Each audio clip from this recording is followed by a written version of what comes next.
ہمارے سامنے ہے کہ اللہ تعالیٰ فرماتے ہیں کہ فَإِنَّ مَعَ الْعُسْرِ يُسْرًا إِنَّ مَعَ الْعُسْرِ يُسْرًا، یعنی ہر مصیبت کے ساتھ یہ آسانی بھی پیدا کر دی جاتی ہے.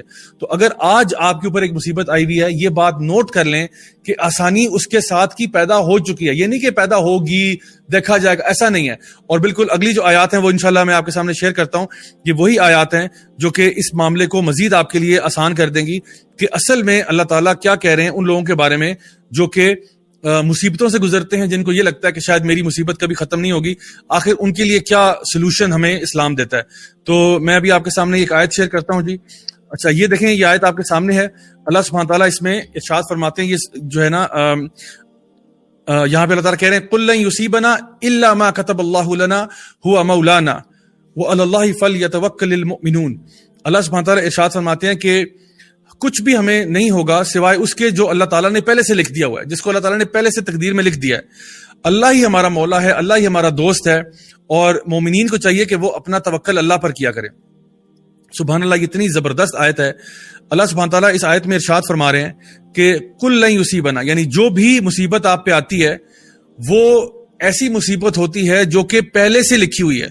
یعنی جو بھی مصیبت ہماری لائف میں آ رہی ہے یہ ایسی ہے جو کہ پہلے سے لکھی ہوئی ہے. قُل لَن يُصِيبَنَا إِلَّا مَا كَتَبَ اللَّهُ لَنَا، یعنی کہہ دیجئے کہ جو بھی مصیبت ہمارے پہ آتی ہے وہ پہلے سے لکھی ہوئی ہے. اچھا پہلے سے لکھی ہوئی ہے. اور پھر یہاں پہ یہ بھی کہا جا رہا ہے کہ یعنی اللہ ہمارا مولا ہے، اللہ ہمارا دوست ہے. تو جس کا دوست اللہ ہو اس کو ٹینشن لینی چاہیے کوئی مصیبت آ جائے، اسپیشلی جب وہ مصیبت پہلے سے لکھی ہوئی تھی. اچھا ایک اور آیت پڑھتے ہیں، پھر میں اس آیت کی طرف واپس آتا ہوں کیونکہ بہت ہی زبردست معاملہ ہے جی یہاں پہ. اچھا یہاں پہ دیکھیے، یہ ایک اور آیت ہے آپ کے سامنے، اس کو میں ذرا میکسیمائز کر دیتا ہوں. اس آیت میں اللہ سبحانہ وتعالی، سورہ حدید کی آیت ہے، اللہ تعالیٰ ارشاد فرماتے ہیں ما اصاب من مصیبت فی الارض ولا فی انفسکم الا فی کتاب. کوئی بھی مصیبت تمہارے اوپر نہیں آتی زمین پر یا تمہارے اوپر. اب خود سوچئے گا کہ مصیبت کہاں آتی ہے. مصیبت یا تو آپ کے اوپر آئے گی یا کہیں زمین پہ آئے گی جو مصیبت آپ کو افیکٹ کرتی ہے. یعنی کسی اور سیارے میں کوئی مصیبت آ رہی ہے یا کسی اور گیلیکسی میں آ رہی ہے، اس کا تو کوئی تعلق آپ کے ساتھ نہیں ہے. لیکن جو مصیبت آپ پہ آئے گی یا جو زمین پہ آئے گی، ان دو مصیبتوں کے علاوہ اور کوئی مصیبت ہے ہی نہیں ہماری لائف میں. اللہ سبحانہ تعالیٰ فرما رہے ہیں ما اصاب من مصیبت فی الارض ولا فی انفسکم، کوئی بھی مصیبت جو آتی ہے وہ پہلے سے الا فی کتاب، وہ پہلے سے لکھی ہوئی ہے.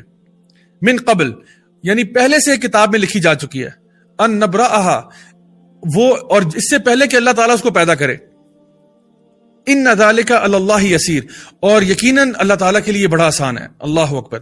اچھا یہ آیت جو ہے نا سبحان اللہ، یہ اگر آپ کو سمجھ آ جائے تو سمجھ لیں کہ آپ کی ٹینشن دور ہو جائے گی. ٹینشن دور کیسے ہوگی؟ اللہ سبحانہ تعالیٰ اس آیت میں ارشاد فرماتے ہیں کہ جو بھی مصیبت آپ پہ آتی ہے وہ مصیبت پہلے سے کتاب میں لکھی جا چکی ہے. اس کے کم از کم 3 معنی ہیں. پہلا معنی یہ ہے کہ جو بھی مصیبت آپ پہ آتی ہے وہ مصیبت کے پیدا ہونے سے پہلے لکھی جا چکی تھی. یعنی مجھے اگر مصیبت جو ہے، ابھی کیا ٹائم ہو رہا ہے، 10:30 ہو رہے ہیں مثلا، ٹھیک ہے، اگر مجھے 10:35 پہ کوئی مصیبت آنی تھی تو 10:30 پر مصیبت لکھی نہیں گئی. یہ مصیبت کے پیدا ہونے سے پہلے کچھ عرصہ پہلے لکھی ہوئی تھی. وہ عرصہ بھی میں آپ کو بتاتا ہوں کتنا عرصہ پہلے. تو جو بھی مصیبت آپ پہ آ رہی ہے وہ یہ نہیں ہوا کہ اللہ تعالیٰ نے ابھی سے سوچا کہ چلو اس کو مصیبت میں ڈال دو، ایسا نہیں ہے. وہ مصیبت کے پیدا ہونے سے پہلے مصیبت لکھی ہوئی تھی آپ کے لیے، کیونکہ اللہ تعالیٰ نے دنیا کو آزمائش اور امتحان کی جگہ بنایا، تو ٹیسٹ پیپر پہلے سے لکھا ہوا تھا. دوسری بات، یہ جو مصیبت آپ کے اوپر آئی ہے یہ آپ کی پیدائش سے بھی پہلے لکھی ہوئی تھی کہ آپ کو یہ مصیبت آنی ہے. یعنی آپ کے پیدا ہونے سے پہلے کوسچن پیپر لکھا ہوا تھا کہ آپ زندگی میں کون سا ٹیسٹ دیں گے. اللہ سبحانہ تعالیٰ فرماتے ہیں سورہ ملک میں الذی خلق الموت والحیات لیبلوکم ایکم احسن عملا. سو اللہ سبحانہ تعالیٰ یہاں فرما رہے ہیں کہ جو مصیبت تمہارے پہ آئی وہ تمہارے، یعنی ایک تو اس کا مطلب علماء نے نکالا کہ تمہارے مصیبت کے پیدا ہونے سے پہلے مصیبت لکھی ہوئی تھی. دوسری بات، تمہارے پیدا ہونے سے پہلے بھی مصیبت لکھی ہوئی تھی. اور تیسری چیز کہ پوری کائنات کے پیدا ہونے سے پہلے بھی 50,000 سال پہلے یہ مصیبت لکھی ہوئی تھی. اللہ اکبر. تو میرے پیارے بہنوں اور بھائیوں، یہ مصیبت جو آپ پہ آتی ہے نا وہ پہلے سے لکھا ہوا تھا کہ آپ کو یوں ٹیسٹ کیا جائے گا. تو پھر شور مچانے کا فائدہ جب وہ پہلے سے لکھا ہوا تھا. اب آپ کہیں نہیں اس نے یوں کیوں کیا وہ کیوں کیا. بھائی قدر اللہ وما شاء فعل، مصیبت نے آنا تھا، اب میرا ٹیسٹ ہو رہا ہے میں کیسے ریاکٹ کروں گا.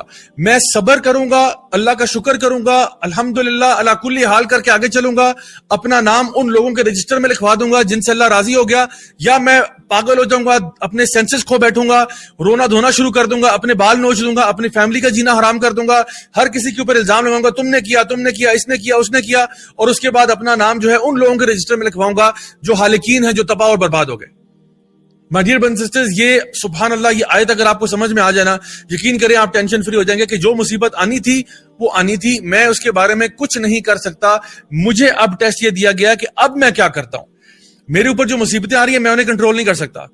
جو ہے نا کرونا وائرس آ گیا میرے کنٹرول سے باہر ہے، موسم باہر طوفان اور آندھی ہے میرے کنٹرول سے باہر ہے، کسی بندے نے میرے ساتھ ایک ریئیکشن کیا میرے کنٹرول سے باہر ہے، میری خدا نخواستہ چوری ہو گئی، ایکسیڈنٹ میں ٹانگ ٹوٹ گئی، میرے کنٹرول سے باہر ہے. آپ کے اوپر جو کنٹرول میں چیزیں ہیں وہ یہ ہے، زندگی تمیز سے گزارو، اپنے طور پہ پوری کوشش کرو. جو میں نے کہا نا کہ اونٹ کو باندھنا ہے، اپنے اینڈ پہ جو کر سکتے ہیں وہ کریں. اس کے باوجود مصیبت آ جاتی ہے، الحمدللہ علی کل حال.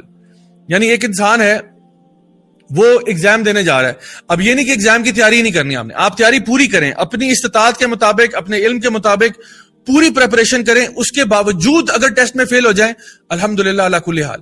یہ نہیں کہ ٹیسٹ کی تیاری کوئی نہیں کرنی، یا کہ فیل ہو گئے اور پھر آپ نے کہا وہ ضیاء بھائی تو یہ کہہ رہے تھے کہ بھائی فیل ہو گئے تو وہ اللہ تعالیٰ کی تقدیر ہے. ایسا نہیں، آپ نے اپنی طور پہ محنت پوری کرنی ہے.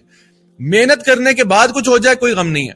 اگر محنت ہی نہیں کی اور خود اپنا کام خراب کیا ہے تو اس لیے پھر انسان کہتا ہے کہ چلو آئندہ نہیں کروں گا. اس میں بھی کہنا یہ چاہیے کہ چلو کوئی بات نہیں، مجھ سے غلطی ہو گئی، آئندہ میں پڑھوں گا، آئندہ میں محنت کروں گا، خوب ٹرائی کروں گا، انشاءاللہ اللہ تعالیٰ بہتر کرے. ٹھیک ہے، لیکن کوئی بھی مصیبت اگر آتی ہے جان لیں وہ آپ کا ٹیسٹ کرنے کے لیے، کیونکہ یہ زندگی جو ہے یہ ہے ہی امتحان کا. یہ زندگی تو اللہ نے کہیں نہیں کہا کہ یہ ہم نے زندگی تمہارے لیے جنت الفردوس بنائی ہے، یہاں پہ تمہاری مرضی چلے گی. نہیں، ایسا نہیں ہوگا. آپ کو انشاءاللہ جنت میں جو چاہیں گے وہ ملے گا، جو آپ چاہو گے جنت میں وہ مل جائے گا. دنیا میں یہ نہیں کہا کہ جو تمہاری مرضی ہوگی وہ چلے گا، ایسا نہیں ہے. یہاں پہ تم نہ اپنی مرضی سے آئے تھے نہ اپنی مرضی سے جاؤ گے، یہاں پہ اللہ کی مرضی چلے گی. اور تمہارا امتحان یہ دیکھنا ہے کہ اگر تم اس امتحان میں پاس ہو جاؤ اور صحیح طریقے سے بچا کے نکل آؤ تو انشاءاللہ اگلا جہاں بہت بہت بہت بہت بہتر.